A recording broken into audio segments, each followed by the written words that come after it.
চাচা, এই যে বর্তমানে আমাদের যে তরি তরকারি কাঁচা বাজারে যে পরিমাণ দাম, তো এই কাঁচা বাজার সম্পর্কে কিছু কথা বলেন দর্শকের উদ্দেশ্যে।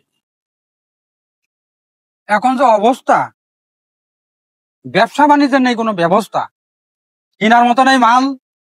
মনে করো যে 60 টাকা নেছে এক পোয়া ঝাল, ঝাল নেছে এক পোয়া নেছে 60, তাহলে একবারে বেরিয়ে যাচ্ছে কাঠ। এইভাবে প্রতিটা মালের দাম গিয়েছে বেরিয়ে, দূরিত্ব ব্যাপারী এসে উড়াও নিয়ে যাচ্ছে কেড়িয়ে। লোড দিয়েছে টিরাকে, হয়তো পাঠিয়েছে ইরাকে, এদিক বিটি ঋণ দিয়েছে বিরাকে, এদিক ছেলেবেলে মারছে চালিয়ে, কিস্তি জুইতেছে না চালিয়ে, কিস্তি বিটিতে করা দেখা যাচ্ছে এসে বাতিয়ে দিয়েছে হরা। কিস্তি নিয়েছে গত শীতি, কষে এখনো একটা কিস্তি পাইল না দিতি। এই তো অবস্থা, ইনকাম আছে কম, অভাবে আসছে না ঘুম, এখন কাজ বাদও দিতে না দম।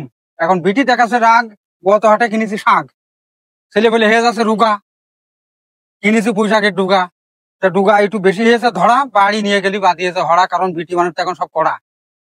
এই জেলায় ঘুম নেই রাতি, ছেলে পেলে পারিনি খাতি, খাওয়া দাওয়া করেছে কম, টাকা সারা রাত নাই ঘুম। এই তো অবস্থা, এখন বাজার করার নাই কোনো ব্যবস্থা। কি করে কিনবো আমদানি টাকা দিয়ে মাল, কারণ এই যে প্রথমেই কিনা লাগছে ঝাল, আর বিটি মানুষ হয়ে গেছে চালু, কসে আপাতত কম টাকায় দিচ্ছে আলু। গাড়ি দাঁড়িয়ে ছিল রাস্তায়, দেখলাম ওই আলু ব্যবসা একটু সস্তায়, তা যাই হোক নিয়ে আইলো এক গাড়ি, সব ভালো করে নিয়ে চলে গিয়েছে লোকে বাড়ি। আর এই বাজারের মধ্যে ব্যবসা এরা খুব চালু, কসে 20 টাকা বলো আলু, 5 টাকা দিতে গেছি কম, কসে তাহলে আমাকে আর আসবে না ঘুম। এই শোনো বস, কসে 5 টাকা কম দিলে আমাকে লস,